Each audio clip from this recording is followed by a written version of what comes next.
Hi everyone, I'm Mr. Smith. It's Friday, Paraskevia, and today we're looking at our second noun declination in Georgian, Mothkrobit'i bruvna, the ergative case. This is usually when the subject needs a marker so that we can see its position in the sentence, normally in a past tense narrative, but not always. So, if you're ready, let's go.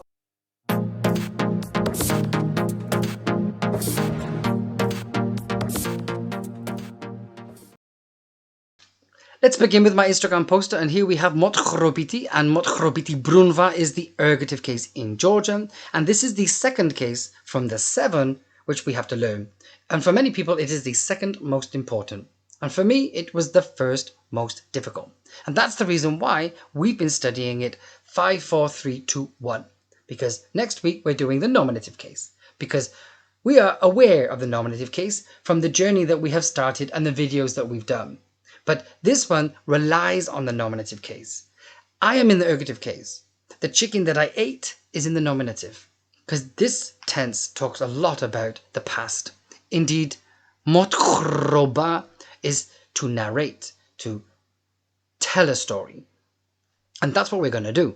So let's look at this now. It is a auxiliary banknote, and the two words we're going to focus on will be chochobi, which is pheasant, and then mimino, which is a sparrowhawk, which is a hunting bird. And if you probably already guessed, because here we have Vakhtang Gorgasali, and you've already been to Tbilisi, then you know the origin story of the name of Tbilisi was that Vakhtang was hunting with his mimino, and it caught a chochobi, and it fell into a hot spring. They both died. And that's when Vakhtang realized the benefit of these hot springs, because, well, yes, it was sad that his beautiful hunting animal was dead, but, well, lunch. Chachokhbili is actually boiled pheasant. Chochobi is pheasant. So maybe this is the origin story of Chachokhbili too. Probably not. But it's definitely probably not the real origin story of Tbilisi, so it was in the 5th century. Who really knows, no? Indeed, as we can see here, this is a map of Tbilisi and a photograph here of the city. Modern urbanists now believe that the hot springs are the main reason for the origin story of Tbilisi, and here we've got the Georgian word for that too. So, tkaro is a spring, and tskeli is hot. In the nominative, not in the ergative case, tskeli, tkaro, hot spring. And those are those sulfur baths that people go to in the capital, and it's part of the tourist attraction. They're very hot, there's lots of vapor, and you can imagine at that time that was something very useful. And so although Tbilisi wasn't the capital, having these hot sulfur baths, although they're a bit stinky, obviously had an advantage, because you didn't have to chop the wood to burn the fires to achieve anything. The water was already boiling. In this case, chochobi, yes, it was lunch, and mimino, goodbye my friend. But tskeli, tkaro, hot spring, is the subject, because mokharsha is boiled. So the hot spring boiled the chochobi and the mimino, the sparrowhawk, together. And so this is my subject. And so tkeli,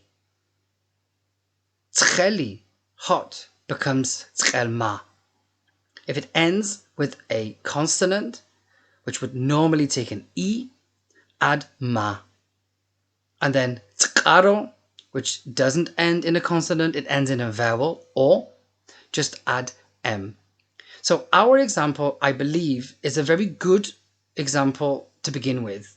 So, tkelma, tkarom, miminoda, chochobi, mokharsha. Subject in the ergative. Verb, boiled. What did the hot spring boil? the sparrowhawk, and the pheasant. Slide 1 should look very familiar. These are the characters from Modi Vernachot, which is a video I've already done, and this is the poster, so please look out for it. But we learnt it the way children do, a sort of passive way to learn the ergative without too much explanation. But now we're really going to explain it, because Shechama is our verb. And then we've got our subject, the eater, because this means to eat, it means ate. And then we've got our direct object, which was lunch. No?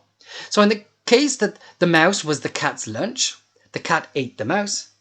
Katam, shechama, tagvi. The mouse, tagvi, stays in nominative. And the eater, kata, becomes katam. This shechama, no, with my verb. The cat ate the mouse. Just to be clear, of course, if it ends with an I, then of course it becomes tagma. And then in the story, it's mitza. So, tagma, shechama, mitza. Again, what the mouse ate. The mouse is the eater in ergative, but the soil, which it ate, stays in the nominative. So, to some extent, in this case, the ending reveals the ergative, and then the nominative confirms it. But that's not always the case. The subject doesn't always reveal itself. But the nominative still confirms it, so it becomes invisible. If I say that I ate the cat, me shevchame kata, my pronoun shows nothing at all. And so that's where things get a bit confusing, because indeed, when you talk of the third person, man shechama kata, he ate the cat, for example, then man is a completely different pronoun. It is an ergative pronoun, so it reveals itself in the pronoun, and reveals itself because the eaten is in nominative. So to the extent that when it's me or you, or us or we, then we have to just remember that in the past, the direct object is in nominative.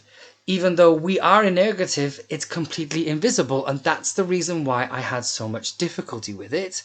And I think that's one of the biggest hurdles for us to understand. If I were to say, let's just show you what we've already learned. Mevacham, I am eating katas. Let's say that I'm eating a cat, right?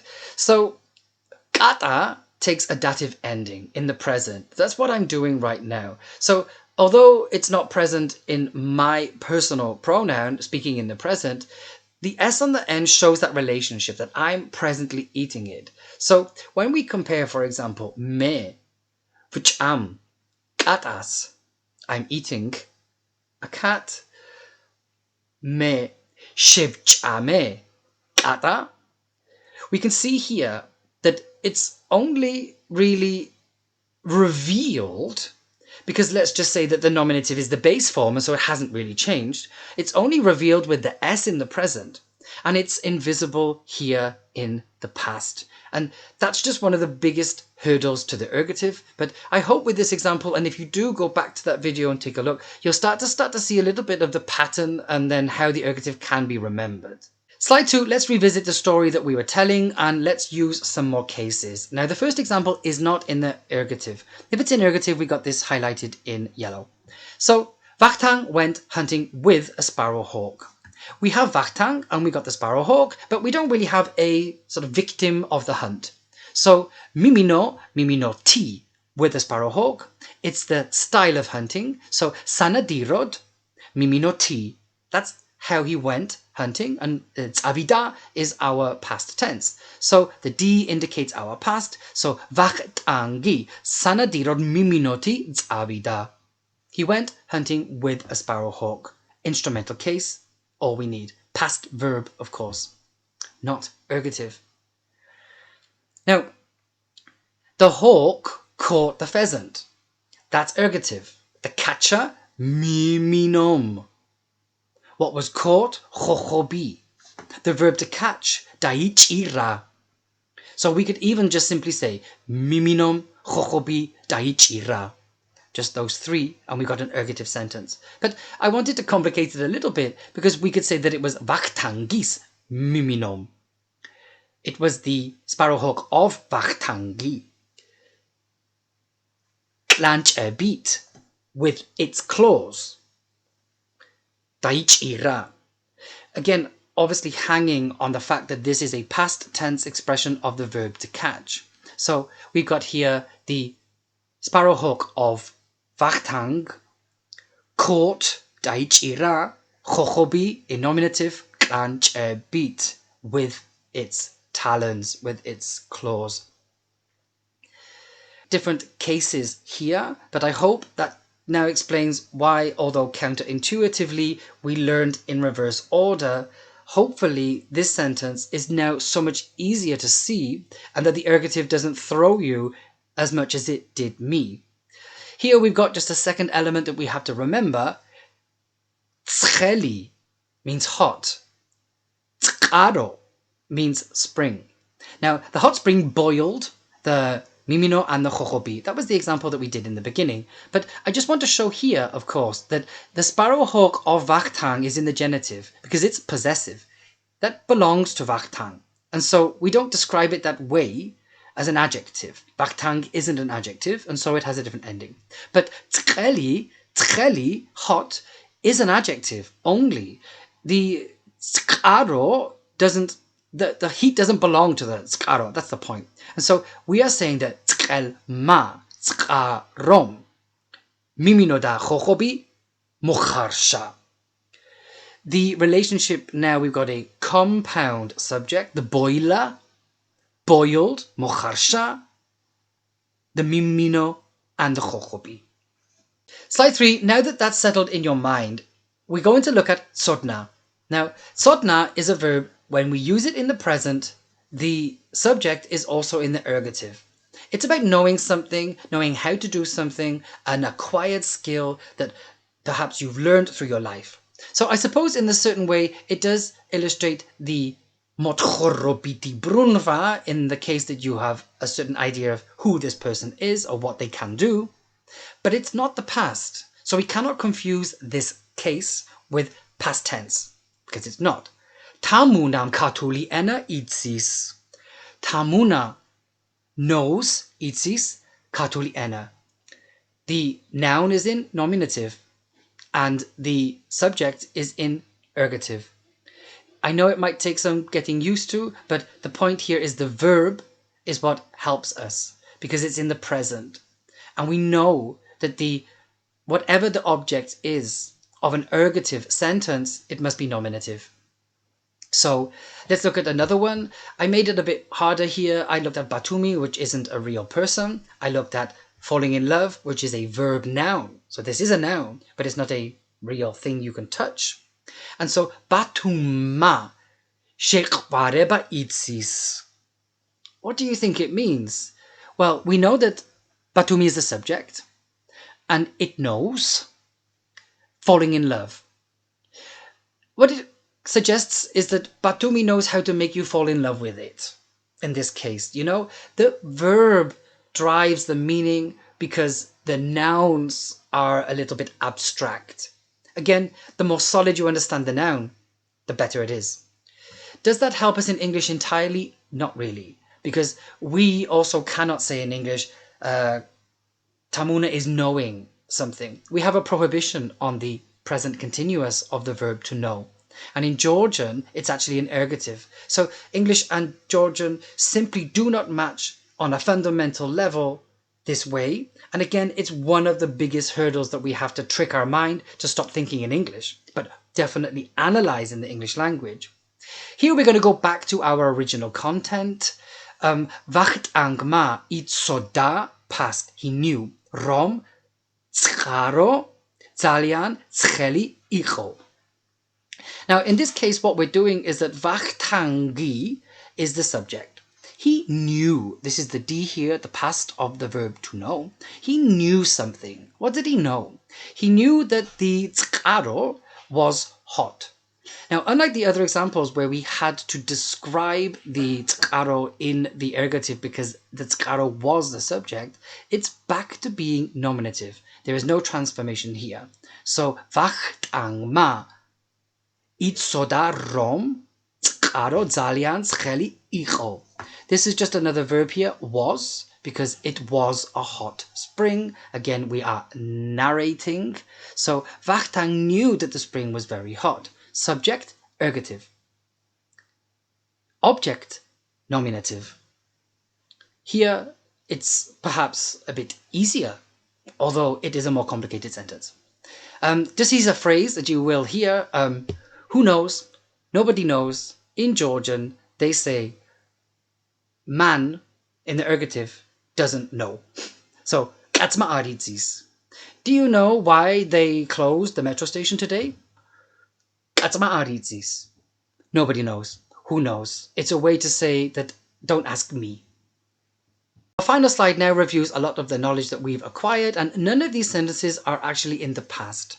What we can see here is that I know where you live, you know where I live. Me vitsi sad tschovrob shen. Shen itsi sad vtschovrob me. You know where I am living. This is definitely in the present. And we cannot see that the subject, me or you, are in the ergative at all. So this is one of the biggest hurdles you're just going to have to get used to, and one of the exceptions in written and spoken Georgian that we just have to get our head around. Luckily, we can always confirm the ergativity because the third person always takes a different pronoun. So man itsis sad vtskhovrob means that he knows where I live. The verb itsis here, of course, telling us that it's in the present continuous tense. This person is knowing, so to speak. Man, not is. That would be incorrect. That would not be in the ergative. So Anna, of course, expresses similar ergativity. So anam, she takes an ergative ending. Itsis sad vtskhovrob. So he knows where I live. Anna knows where I live. None of these sentences are in the past, despite their ergativity. So here we just got the final sentence, and I thought this was relevant because we have 3 examples of ergative endings, but this is definitely not in the past. My black cat knows where I live. Subject, kata. Here in ergative case, katam. Adjective, shavi, shavma. And then it's mine. So, chemma, shavma, katam, itsit, sad, vtskhovrob. My cat knows where I live. Although the ergativity is not visible between you and I, it becomes incredibly visible when we're talking about a third person, in this case, a cat. That's the last slide of today, and thank you very much. Next week, we're looking at the first bruvna, the Mothkrobit-i bruvna, the nominative case. This one we're going to be looking at as it's rather easy compared to what we did today. Previous examples that we've looked at from the perspective of the nominative to review almost all the things that we've done so far. So, I'm looking forward to it. Have a nice weekend and I'll see you then. Bye.